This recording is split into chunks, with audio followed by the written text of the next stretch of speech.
Bonsoir à tous.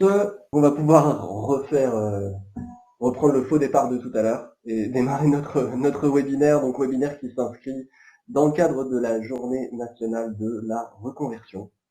Webinaire qui porte sur la thématique la reconversion, c'est possible. Donc ce soir, on souhaite aborder la question de la reconversion, vous donner des clés, des réponses, si possible, et des solutions pour pouvoir concrétiser des projets de reconversion. Vous voyez, je ne suis pas seul, donc d'ailleurs, je ne me suis pas présenté, je suis Dimitri Noël, chargé de projet à Transition Pro Grand Est, et je suis accompagné de Thomas, qui représente le service de conseil en évolution professionnelle du réseau EVA Grand Est.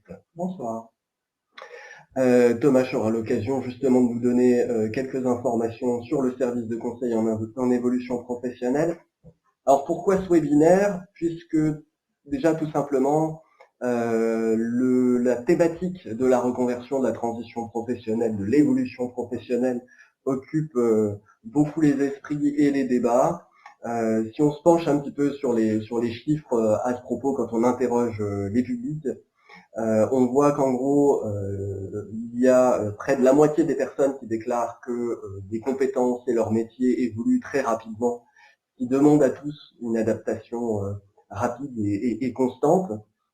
On a également 41, même plus que ça, 51% cette fois, donc près de la moitié des actifs, plus de la moitié des actifs qui pensent à changer d'emploi à plus ou moins long terme. 51%, c'est en augmentation par rapport à l'année dernière. Et on a parmi ces 51%, un tiers des personnes qui envisagent même ce changement de métier d'ici 2 ans, donc dans un laps de temps relativement court.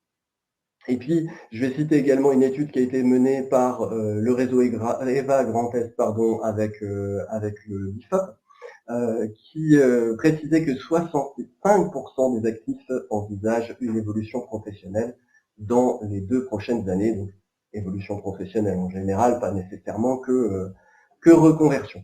Donc on voit que les souhaits de reconversion, d'évolution professionnelle sont là, ça occupe les esprits comme on le disait, et l'idée c'est de pouvoir vous donner des réponses, des clés sur comment s'y prendre. Alors Thomas, justement, on vient de citer une enquête qui soulignait que 65% des actifs envisagent une évolution professionnelle là dans les 2 années à venir. En tant que représentant, éminent représentant du service de conseil en évolution professionnelle et du réseau EVA, est-ce que tu veux bien nous parler, nous présenter ce service, en quoi ça consiste, en quoi il est utile?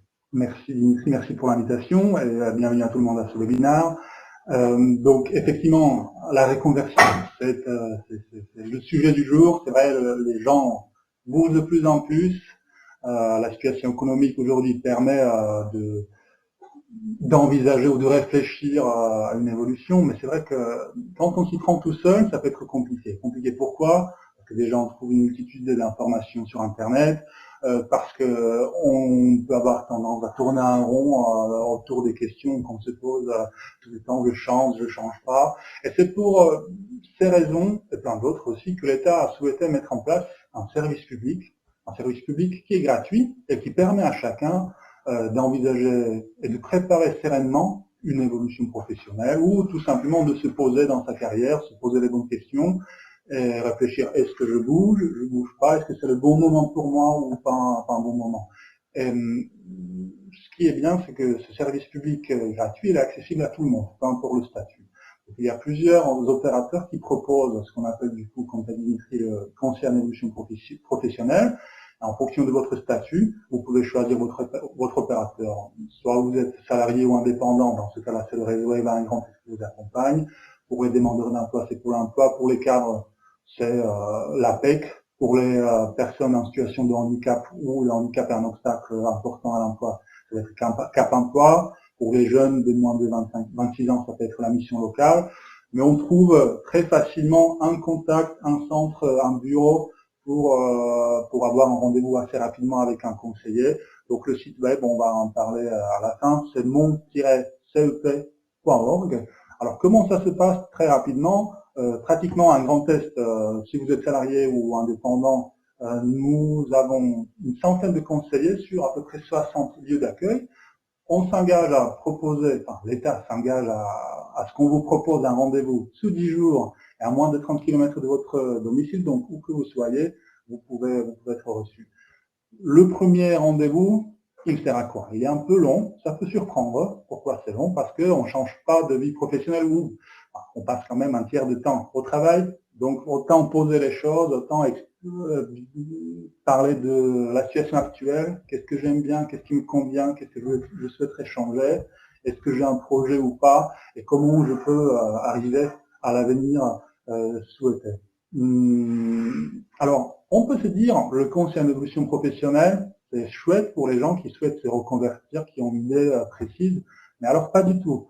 Effectivement, quand on parle de l'évolution professionnelle, c'est pas seulement changer complètement de domaine, ça peut aussi être évoluer dans mon entreprise, peut-être valider les compétences que j'ai acquises grâce à mes expériences. Peut-être que je sais que d'ici quelques mois, je vais avoir mon entretien professionnel et je souhaite vraiment réfléchir qu'est-ce qui serait possible dans mon entreprise. Ou bien peut-être depuis des années, j'ai la question, est-ce que je ne pourrais pas créer une entreprise? Il y a plein de questions qui sont liées. Ou même, tout simplement, j'ai pas forcément de projet, mais je me pose la question, est-ce que après 5, 10 ans, 15 ans dans la même entreprise, est-ce qu'il y a des possibilités, est-ce qu'il y a des outils, et comment je peux le mobiliser? Et justement, c'est Dimitri qui va parler de quelques outils qu'on peut mobiliser en tant que salarié. Merci beaucoup Thomas pour cette présentation claire du service. Alors effectivement, si du côté du service de conseil en évolution professionnelle, il suffit éventuellement d'avoir un début de souhait, d'idée, une réflexion sur une évolution professionnelle, des questions qu'on peut se poser sur sa situation sans nécessairement avoir dès à présent un projet déjà très élaboré, être sûr de la destination et des moyens par lesquels on veut atteindre cette destination. De notre côté, et on travaille souvent en articulation, le service CEP et transition pro Grand Est, parce que nous, on va justement intervenir pour des publics qui ont déjà défini leur projet, ont identifié une formation qui leur permettra de faire la passerelle justement entre un métier d'origine et le métier visé. Et pour ça, en fait, de notre côté, alors on s'appuie sur des dispositifs permettant de prendre en charge des parcours de formation, alors notamment un des dispositifs qui est au cœur de l'activité de transition pro Grand Est et au service des actifs du territoire, c'est ce qu'on appelle le projet de transition professionnelle, donc le PTP. Donc là, ce dispositif-là permet à une personne qui est salariée d'entreprendre une formation en restant salarié de son entreprise actuelle. Ça suppose de demander une autorisation d'absence à son employeur. Pour cela, ensuite, il y aura une demande de prise en charge à constituer auprès de nos services. Et là aussi, en fait, les conseillers, notamment du réseau EVA Grand Est, sont des appuis importants dans la constitution et la préparation, même, j'ai envie de dire, de ce dossier, à la fois autour des documents à fournir, des démarches administratives, mais à la fois aussi sur la présentation du projet à l'écrit, où là, le conseiller peut être un appui pour mettre en mots le projet le plus clairement possible. Le dossier est amené devant une commission d'examen et cette commission détermine si la prise en charge est accordée ou non. Si la prise en charge est accordée, l'avantage c'est que le salarié, comme on le disait, reste salarié de son entreprise actuelle. Il peut continuer à percevoir sa rémunération. Le coût de formation peut également être pris en charge. Et puis à ça peut aussi s'ajouter, si une certaine distance est à couvrir pour aller sur le lieu de formation, il peut y avoir une prise en charge également de ce qu'on appelle les frais annexes, donc une aide, un coup de pouce sur les frais de transport et d'hébergement.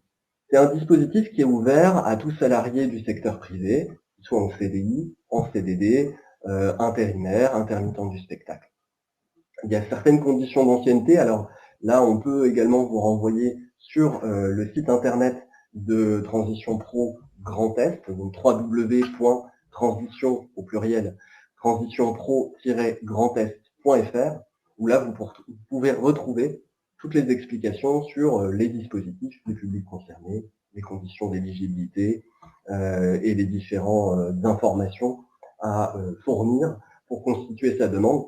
Aujourd'hui, c'est un processus qui se fait intégralement en ligne, directement depuis le site. On peut formuler son dossier directement sur le site internet. J'ai failli tout faire tomber. Voilà. Ça, c'est pour le PTP. Et puis, il y a un autre dispositif qui est assez important. Et là, par la force des choses, on a une interaction naturelle entre le service CEP et Transition Pro. C'est le dispositif démissionnaire. Alors là, peut-être que je peux te laisser introduire le dispositif et notamment le rôle du CEP autour du dispositif démissionnaire. Alors, le dispositif démissionnaire, il peut être intéressant si on a un projet qui nécessite une formation ou un projet de création d'entreprise et qu'on souhaite quitter son entreprise. C'est vrai que quand on fait une démission classique, entre guillemets, on n'a pas le droit aux allocations chômage et ce dispositif, si on respecte une certaine procédure, permet de toucher directement les allocations chômage après avoir démissionné. Il y a une procédure à respecter, notamment rencontre avec un conseiller en évolution professionnelle qui vous aide à constituer un dossier qui par la suite est évalué il passe devant une commission de transition pro qui vous délivre une attestation. Avec cette attestation, vous pouvez démissionner ou pas, et toucher vos allocations chômage après votre inscription pour l'instant. Très bien, j'aurais pas dit mieux, effectivement. Alors c'est vrai que là, sur des dispositifs comme le dispositif démissionnaire, où comment dire, le projet doit être quand même assez sécurisé dans une certaine mesure, en tout cas bien étudié. Là, le CEP peut être un vrai appui, que ce soit pour un projet de création ou reprise d'entreprise, ou pour une reconversion salariée. Là, c'est en termes de méthode et d'accès à des informations utiles à la fois pour son projet et pour la mobilisation du dispositif. Le CEP devient assez incontournable. Et ce qui est aussi important, c'est que voilà, il y a certaines conditions à respecter pour être éligible au dispositif démissionnaire. Et il est vrai que prendre une décision de quitter un CDI, c'est une décision grave, importante. Il vaut mieux réfléchir avant de regarder s'il n'y aurait pas d'autres solutions qui me permettent d'arriver à mon objectif. Donc, dans tous les cas, il peut être intéressant, utile de contacter un conseiller en évolution professionnelle. Très bien. Alors, on est amené aussi à travailler un peu de concert autour d'un autre dispositif dont on peut parler, qui est de transition collective. Donc là, c'est un dispositif qui concerne alors des entreprises qui connaissent aujourd'hui des mutations en fait dans leur organisation ou dans leur activité et qui du coup peut supposer que des salariés s'orientent, se réadaptent, comme on l'a dit en introduction. Et là, en l'occurrence, on sait que de l'autre côté, il y a des secteurs qu'on appelle des secteurs en tension, des métiers porteurs, des métiers qui sont en recherche de personnes compétentes. Et là, l'idée de ce dispositif est justement de pouvoir faire se rapprocher à la fois ces entreprises qui connaissent des mutations et les salariés de ces entreprises, et pouvoir créer des transitions douces vers des métiers qui, de l'autre côté, sont en quelque sorte en demande. Et là aussi, le CEP a un rôle d'accompagnement également aussi sur ces situations-là. Alors Thomas, peut-être une dernière question. Alors peut-être que c'est la question piège. Qu'est-ce que tu aurais envie de dire à quelqu'un qui a envie de se reconvertir et qui pourrait être comment dire un appui, un déclencheur pour quelqu'un qui souhaiterait se reconvertir? Ça serait quoi le bon tuyau? Je ne vais pas innover parce que j'ai déjà dit, c'est vrai que le fait de prendre rendez-vous, de rencontrer quelqu'un, de raconter son idée ou sa situation à quelqu'un, ça peut paraître bénin ou banal, mais effectivement ça met un mouvement, ça engage une réflexion. Et peu importe que vous fassiez le pas d'après ou pas, au moins vous aurez entamé, vous aurez fait une démarche, un pas. Donc voilà, mon conseil, ça serait de voir sur le site mon-cep.org réfléchir si ça serait pas utile pour vous de prendre un rendez-vous. Je suis convaincu que si vous êtes connecté à ce webinaire, ça pourrait être utile pour vous. N'hésitez pas, c'est un service effectivement qui est gratuit, qui est neutre, qui est confidentiel, et ça peut toujours être l'occasion de simplement prendre du recul sur sa situation et de réfléchir à des perspectives peut-être soit dont vous avez déjà rêvé, soit auxquelles vous avez peut-être même pas encore pensé, on ne sait jamais. Merci Thomas, merci à toi pour ce soir, merci beaucoup pour ta présence. Alors, je vous propose maintenant de passer à une séquence de témoignages. L'idée, au-delà de vous présenter des informations, de transmettre des informations sur les dispositifs et les moyens, les outils pour se reconvertir. L'idée, c'est d'illustrer la transition, la reconversion professionnelle par des témoignages de personnes qui ont passé le cap. Donc on va accueillir ce soir parmi nous avons la chance d'avoir Céline Pagnès, qui s'est récemment reconvertie. Donc vous avez entamé une reconversion en passant par un parcours de formation, donc avec l'organisation de formation de CESI, c'est bien ça. Donc sur une formation de responsable formation et développement des compétences. Est-ce que vous pouvez, vous voulez bien nous présenter un peu votre parcours, d'où vous venez, comment vous êtes arrivé à... Oui, alors, donc moi, ça fait une vingtaine d'années que je travaille dans le milieu associatif, donc sur des postes de chargé de projet, alors notamment dans le milieu éducatif. J'ai fait de la formation pour adultes notamment. Et après la période de Covid, de confinement, de visio, alors parfois un peu à outrance, j'ai ressenti une certaine lassitude, usure dans mon poste. Ça faisait 10 ans que je l'occupais, avec aussi pas mal de déplacements sur l'ensemble du Grand Est. Voilà, donc j'avais envie de changement, mais je savais pas exactement ce que je souhaitais faire. Et donc petit à petit, j'ai commencé à creuser mon projet. J'avais pas forcément une idée très précise au démarrage, mais petit à petit, effectivement, je me suis lancée. Et donc l'idée, c'était de se réorienter vers le métier de responsable de formation. Alors soit en organisme de formation, parce que j'avais déjà un certain nombre de compétences dans la pédagogie, soit dans un service ressources humaines pour gérer la formation des salariés. Et donc j'ai suivi là sur toute l'année 2021-2022 une formation donc à l'école des managers du CESI. Et donc je suis une toute jeune diplômée là depuis fin septembre, voilà. Et ça fait 2 jours que j'ai donc du coup un nouveau poste dans un service ressources humaines.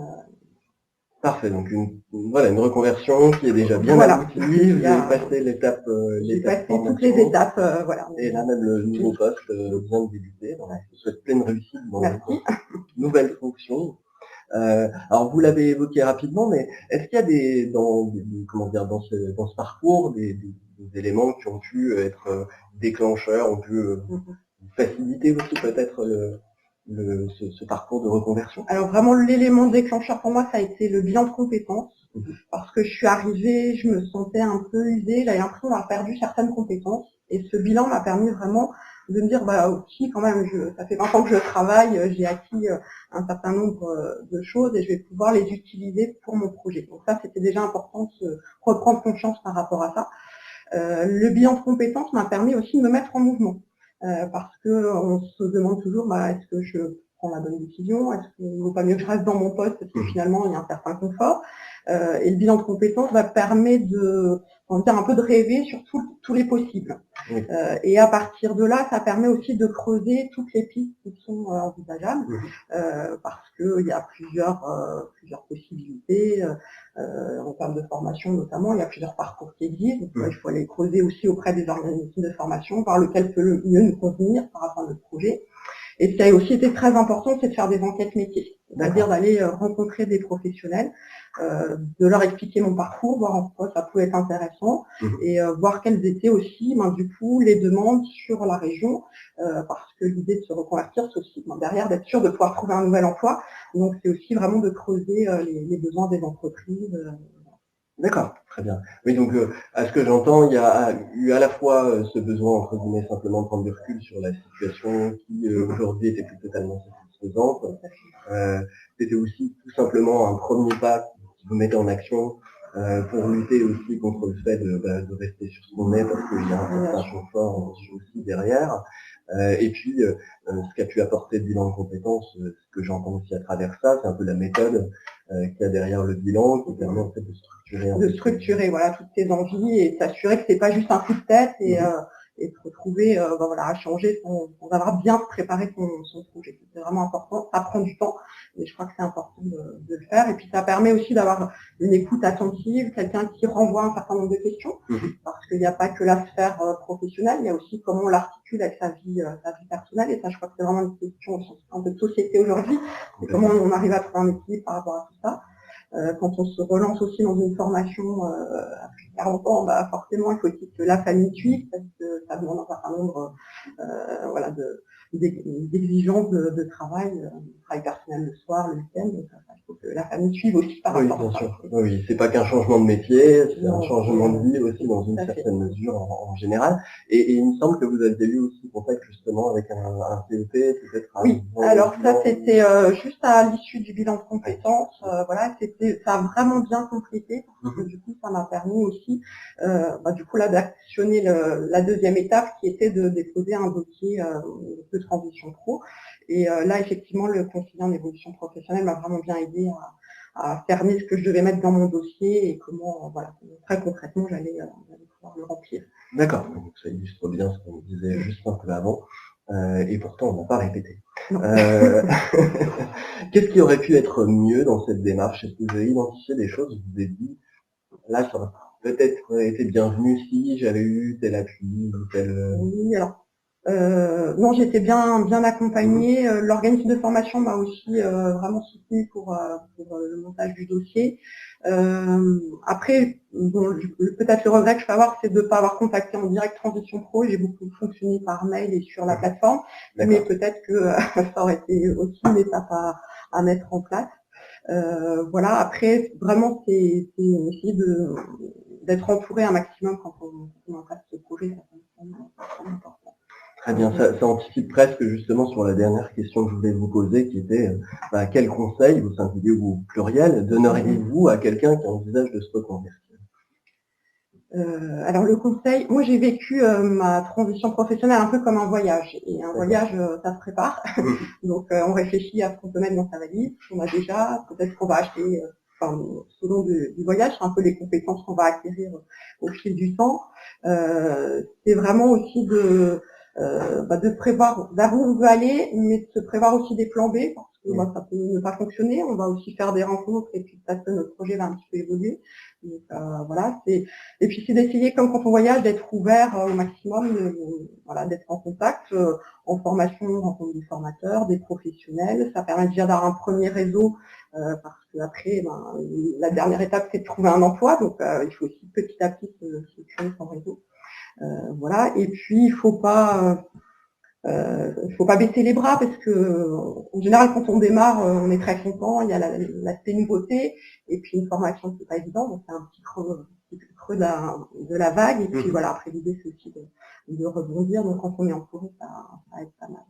Mais vraiment c'est de prendre le temps et de pas vouloir se dire dans un an je vais changer, c'est vraiment se dire je prends le temps de vraiment poser toutes les étapes de mon projet et quand je serai prêt, ça sera le moment de changer.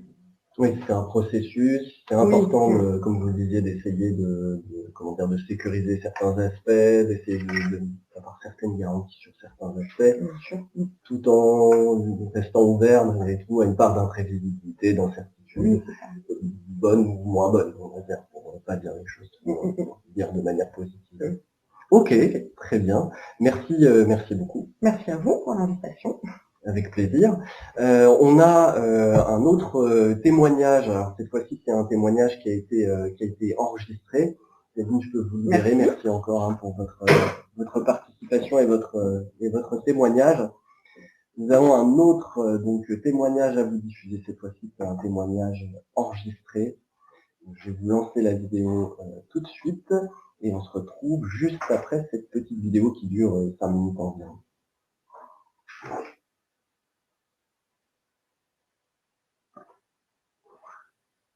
Je m'appelle Gwénoline, j'ai 34 ans. J'ai fait une reconversion grâce à Transition Pro.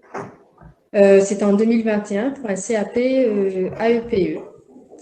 De là, j'ai eu cette idée parce que j'ai eu un accident de travail.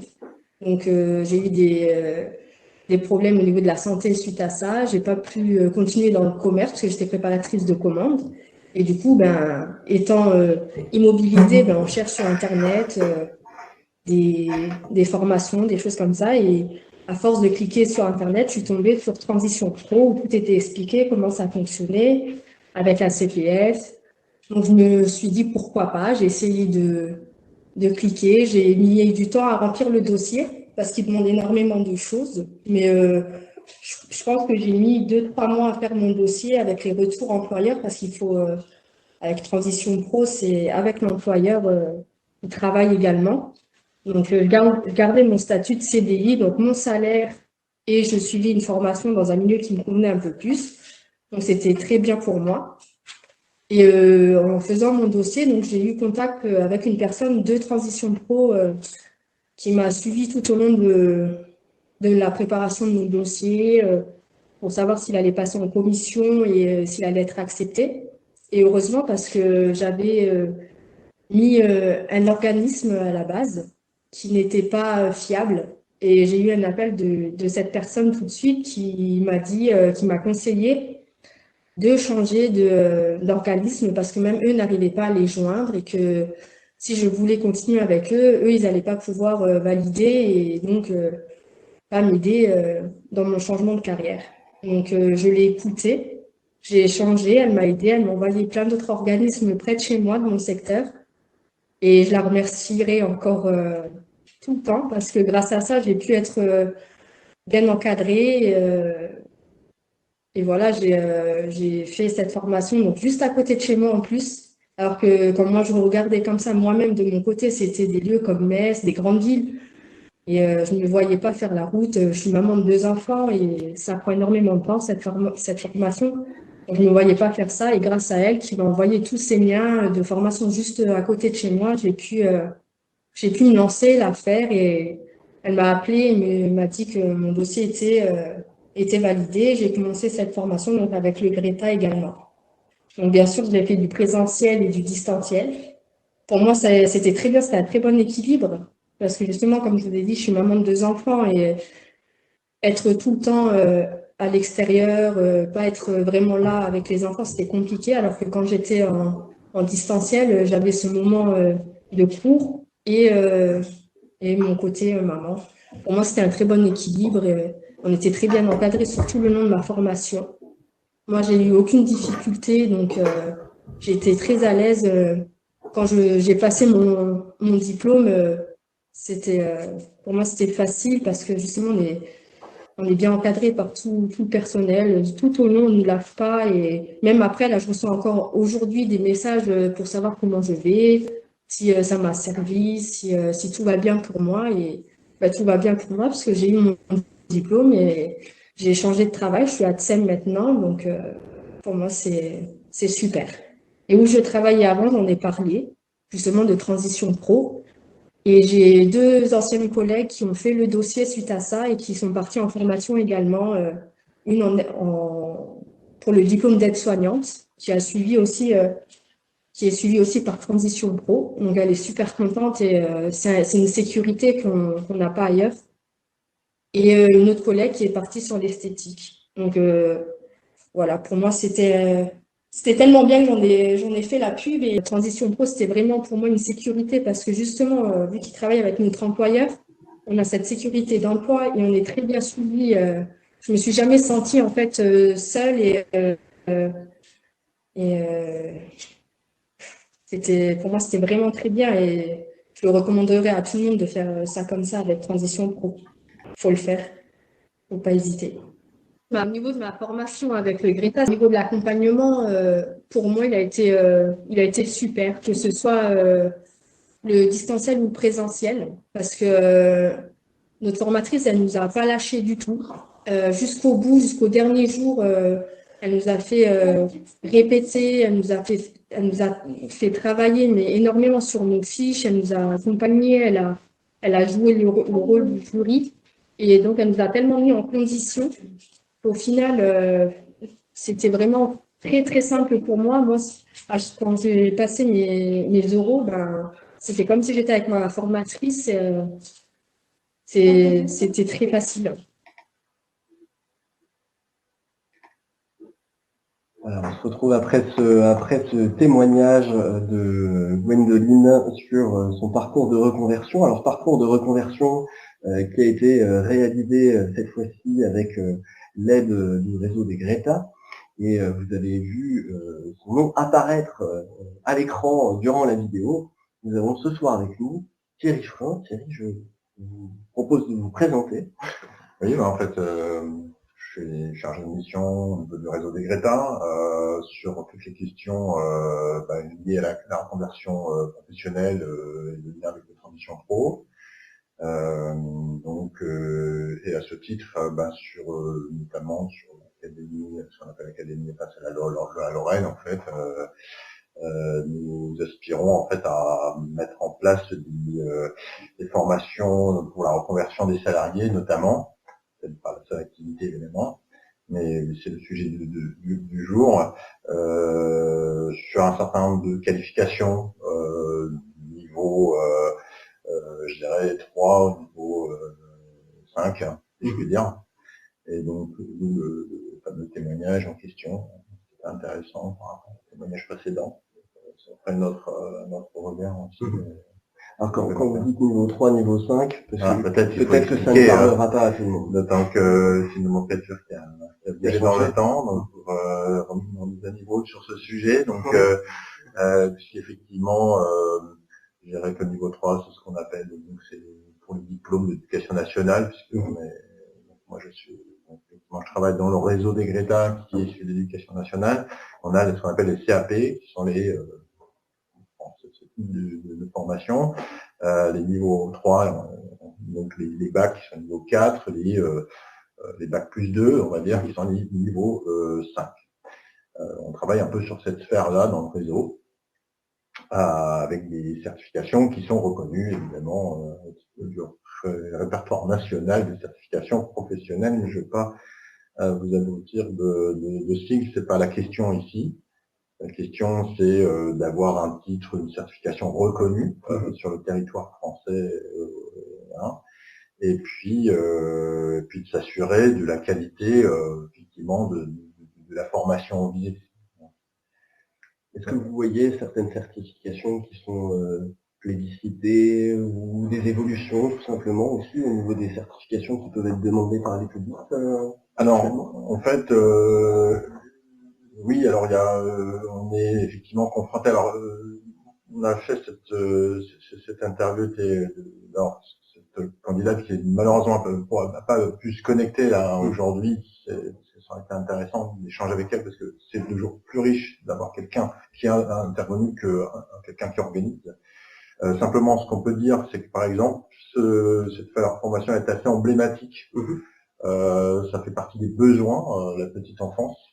C'est quelque chose qui est, en plus d'un territoire, c'est quelqu'un qui n'est pas sur une grande ville, donc c'est ça qui est intéressant. Et puis, dans l'évolution, évidemment, il y a une demande, je dirais, il y a aussi la façon de faire les choses, c'est de s'adapter aux besoins des gens, de s'adapter à des rythmes de vie aussi, parce que cette personne a des enfants à charge, par exemple, donc on a essayé de trouver un système avec de la distance et du présentiel. Je crois que on sait qu'aujourd'hui, on sait que c'est pas toujours simple, on note d'humour en passant, mais donc voilà, les demandes sont vraiment très variées. Je dirais que c'est la capacité des organismes à pouvoir répondre à la demande individuelle, et je crois que les organismes ont tous des spécialités. On a des spécialités dans les précédents. Je crois que le mieux, c'est d'avoir un bon conseil. Je dirais, c'est à la fois, on a un peu le triptyque aujourd'hui. Je dirais, on a eu la chance d'avoir quelqu'un, et ça, je crois que c'est le conseil qu'on peut donner, de passer par cette case-là. Transition pro est un interlocuteur qui peut aussi aiguiller. C'est ce que je crois dans le témoignage. Et puis l'organisme se doit aussi de bien de nous aiguiller, aussi de prendre en charge s'il le peut, et de ne pas prendre en charge si ça n'est pas. Je crois que c'est important dans le projet de cette personne, avec un certain nombre d'outils qui pourraient être ajoutés, parce qu'on n'a pas parlé de bilan de compétences, des choses comme ça qui pourraient être activées. Je crois que effectivement c'est complexe.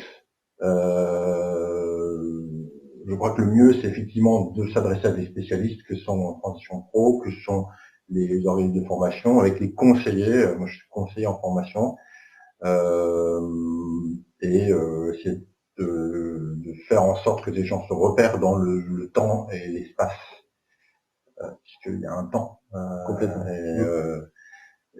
Et effectivement, et je retiens aussi ce qui a été dit tout à l'heure, je reprends en tant qu'organisme de formation, ce qui a été dit, c'est de ne pas hésiter peut-être même à vide, à contacter, même si le projet n'est pas mûr, parce que les projets sont parfois plus longs qu'on ne le pense à se mettre en place pour des tas de raisons personnelles, professionnelles. Des fois c'est pas le moment, mais c'est peut-être le moment de commencer à réfléchir. J'ajoute le fait qu'on peut inclure dans un parcours des éléments comme la VAE. Je me permets d'en parler parce que c'est pas toujours la validation des acquis d'expérience. Ils peuvent être un élément, peuvent permettre d'ajouter une brique. J'ai de l'expérience, j'ai peut-être des choses à apporter que je ne connais pas et qui va peut-être s'ajouter à une brique de formation, à une brique de que sais-je. Donc voilà. Je pense que c'est important et de toute façon s'adresser à des spécialistes c'est vraiment le conseil. Oui, je trouve, ce que vous évoquez est intéressant, c'est bien pour ça justement aujourd'hui qu'on est tous là ensemble ce soir, parce que l'idée est bien de montrer qu'aujourd'hui c'est dans les dialogues entre les conseillers en évolution professionnelle, les organismes de formation, Transition Pro avec les missions qui reviennent, justement d'essayer de se coordonner chacun à son niveau, d'être à l'écoute des attentes et des besoins des bénéficiaires, des actifs, essayer de trouver des réponses personnalisées, adaptées à leur situation. Ça a été évoqué dans les témoignages qu'on a entendus, toute la dimension personnelle, le changement, la reconversion, le changement d'orientation professionnelle n'est pas que un changement professionnel, mais aussi un changement personnel qui peut avoir un impact sur le rythme de vie, sur la vie de famille. Vous l'évoquiez du côté des organismes de formation, on trouve aujourd'hui ce qu'on appelle des parcours hybrides, donc qui vont mélanger du présentiel et des séquences à distance. Et puis, vous avez évoqué effectivement la validation des acquis de l'expérience dont on n'a pas encore parlé pour le moment, donc c'est vrai qu'on intervient aussi là maintenant sur la prise en charge des accompagnements VAE. Alors, et au bout du compte, on ne demandera pas aux actifs, à vous qui nous écoutez, de connaître tout ce jargon forcément par cœur, mais simplement peut-être d'essayer de vous éclairer sur ce qu'il existe, ce qu'il est possible de faire, et de construire des scénarios possibles qui vous permettront finalement de passer à l'action et puis de faciliter un changement. Oui, je préfère pas parler de métier particulièrement là aujourd'hui parce qu'il y a, dans notre réseau, par exemple, on va aussi bien, pour répondre à la question de tout à l'heure, des métiers d'art que des choses en tertiaire, que là, de la petite enfance, de l'industrie, etc. C'est tellement varié que je dirais vraiment, c'est quelles sont mes capacités, mes compétences, vraiment passer par un CET, commencer à effectivement à se mettre en contact avec les organismes et vérifier la qualité évidemment de ces choses-là, parce qu'il y a une telle offre en ce moment. Bon, je sais qu'il y a un petit peu de ménage fait par des gouvernements par rapport au CPF notamment en ce moment, et surtout voilà, essayer de évidemment on n'a pas toujours au bon moment etc. Il y a un petit temps pour le faire, il faut pas il y a un temps pour que les choses se fassent, et parce qu'il y a une mise en place des choses, et donc c'est pour ça, dès que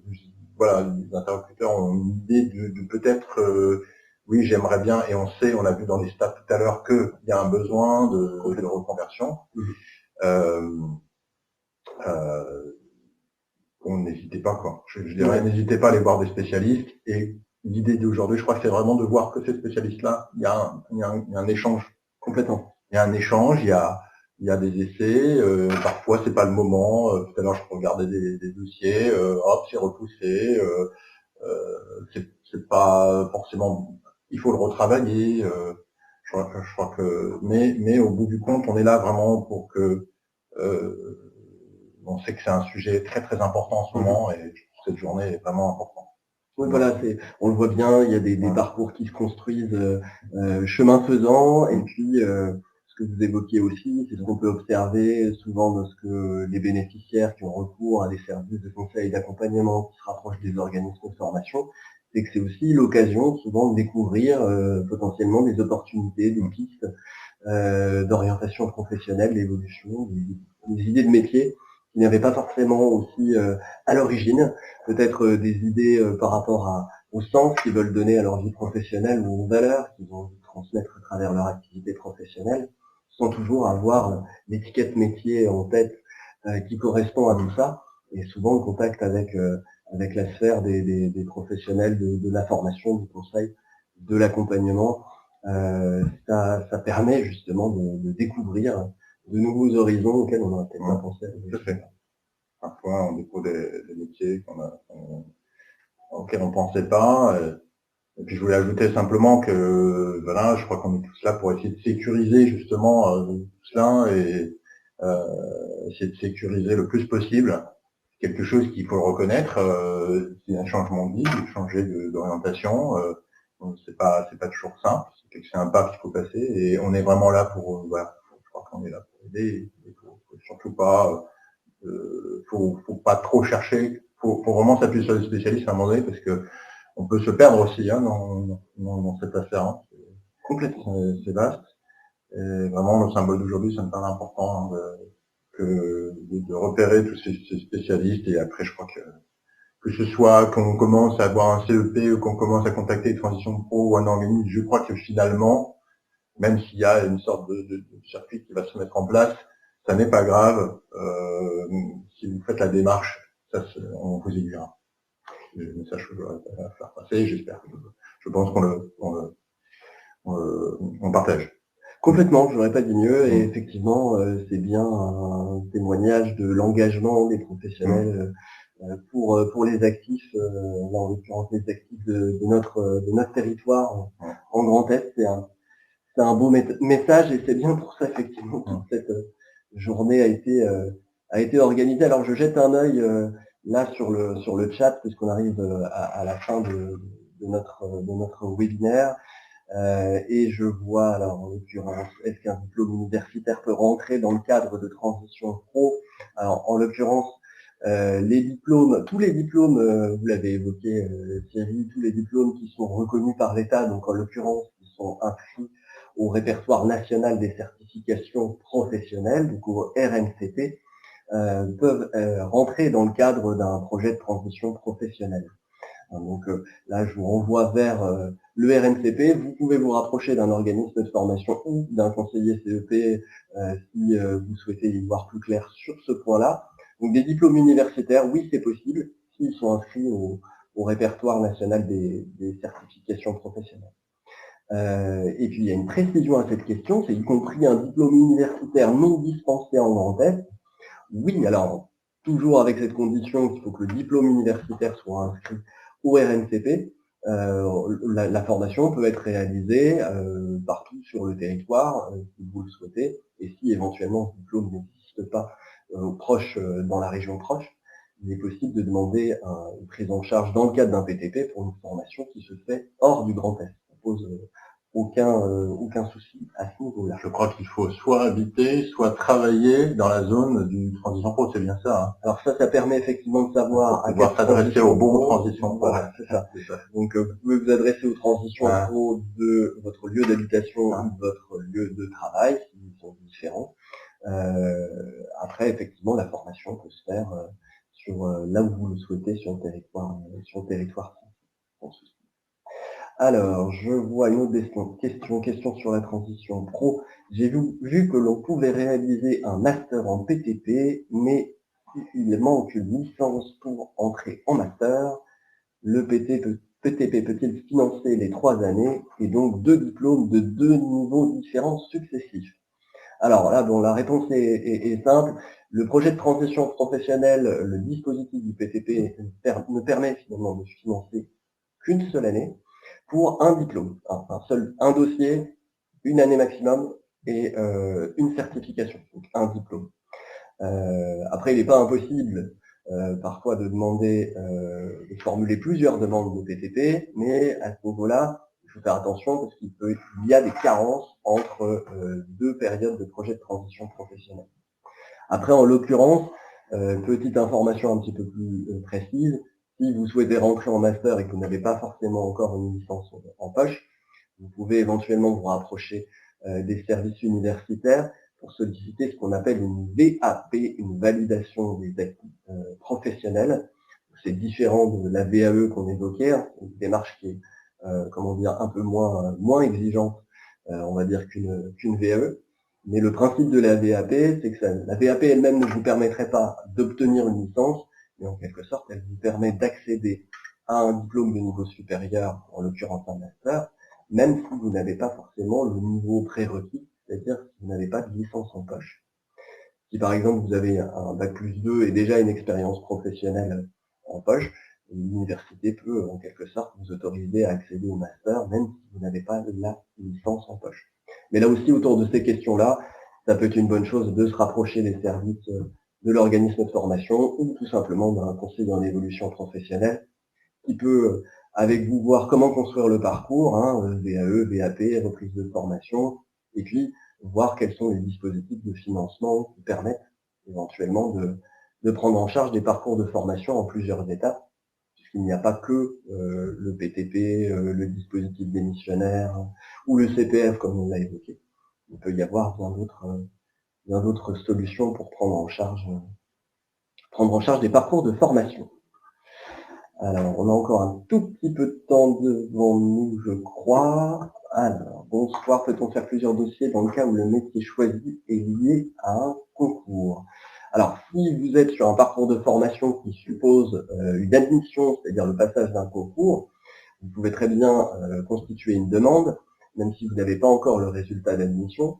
On vous demandera le résultat d'admission, puisqu'il faudra être admis pour pouvoir solliciter le financement et obtenir le financement du parcours de formation. Si jamais, malheureusement, vous n'êtes pas admis et que vous aviez un dossier PTP en cours, par exemple, bah, simplement, on annule ce dossier-là et ça ne vous pénalisera pas. Vous pourrez très bien reconstituer une demande, repasser le concours, reconstituer une demande, en espérant que ça soit, cette fois-ci, qu'il y ait bien une admission, tout simplement.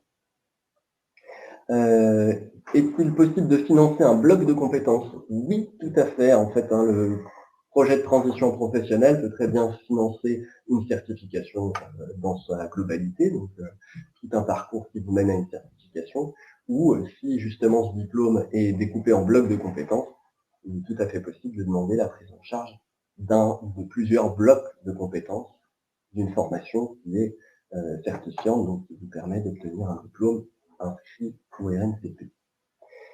Et je vois encore une question. Vous parlez de 1 an maximum. Du coup, pour un diplôme d'ingénieur, forcément en 2 ans, pas possible. En fait, on pourrait financer une seule année du parcours. Donc après, c'est là où éventuellement se rapprocher d'un CEP peut être intéressant pour voir, au-delà du projet de transition professionnelle, quels autres dispositifs pourraient éventuellement prendre le relais pour financer, par exemple, la 2e année d'un parcours de formation. Voilà, il est bientôt 20 heures, si je ne me trompe pas, mais je pense pas qu'elle se trompe. Je voulais simplement remercier déjà tous les participants au webinaire et puis tous nos intervenants. Thomas Strack a dû déjà repartir rapidement pour la présentation du service CEP et du réseau EVA Grand Est. Nos deux témoignages, nos deux témoins, donc Céline Pagnès avec le parcours de reconversion en tant que responsable formation et développement des compétences, et merci donc au CELI qui nous a mis en relation et avec qui on avait travaillé pour ce webinaire. Gwendoline Bory aussi qui a participé donc là sous format vidéo, qui nous a présenté son parcours, et bien sûr Thierry Frein et les réseaux des Greta qui a participé, assisté et participé à l'organisation de ce webinaire de ce soir. Donc, merci à l'ensemble de nos partenaires, merci aussi à nos équipes, malgré le petit bug technique de démarrage, ils ont su s'adapter et trouver une solution. On parlait d'imprévu dans le webinaire, on en a connu un, on s'en est sorti quand même. Bonne soirée à tous, merci pour votre attention et puis à bientôt.